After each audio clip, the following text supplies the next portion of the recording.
അസ്സലാമു അലൈക്കും. എല്ലാവർക്കും സുഖമാണെന്ന് വിചാരിക്കുന്നു. നമുക്കൊരു വീഡിയോ കണ്ടു നോക്കാം.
വീഡിയോ എല്ലാവരും കണ്ടില്ലേ?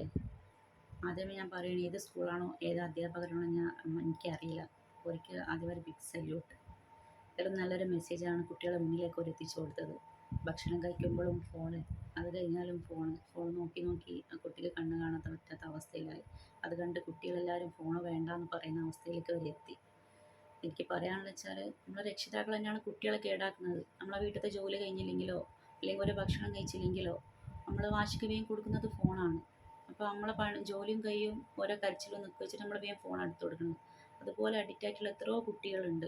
ഇപ്പോൾ നമ്മൾ പല വാർത്തകളിൽ കാണുന്നതും കേൾക്കുന്നതുമാണ് ദിവസേന. ഞാനും ഫോൺ കൊടുക്കുന്ന ഒരു രക്ഷിതാവ് തന്നെയാണ്. കരയുമ്പോൾ ഞാൻ വേഗം ഫോൺ കൊടുക്കും, എൻ്റെ ജോലി കഴിഞ്ഞ് ഞാൻ വേഗം ഫോൺ കൊടുക്കും. പക്ഷെ എനിക്ക് പറയാനുള്ളത്, ഇതുപോലെ എല്ലാ പഠിക്കുന്ന സ്ഥാപനത്തിലും രക്ഷിതാക്കളും അധ്യാപകരും ചേർന്നിട്ട് ഇതുപോലത്തെ മെസ്സേജ് കുട്ടികളിൽ എത്തിക്കുകയാണെങ്കിൽ, അതുപോലെ ഫോണിൽ അഡിക്റ്റ് ആയിട്ടുള്ള കുട്ടികളെ നമുക്ക് മുന്നോട്ട് കൊണ്ടുവരാൻ പറ്റും. ഒരിക്കൽ ആ ഫോൺ നോക്കുന്ന ശീലങ്ങൾ ഇല്ലാതാക്കാൻ പറ്റും. അപ്പോൾ ഇതിനായിട്ട് എല്ലാവരും ശ്രമിക്കുക. ഈ വീഡിയോ ഇഷ്ടമായെങ്കിൽ ഷെയർ ചെയ്യുക. അതുപോലെ എൻ്റെ ചാനൽ ആദ്യമായിട്ട് കാണുമെങ്കിൽ സബ്സ്ക്രൈബും ചെയ്യുക.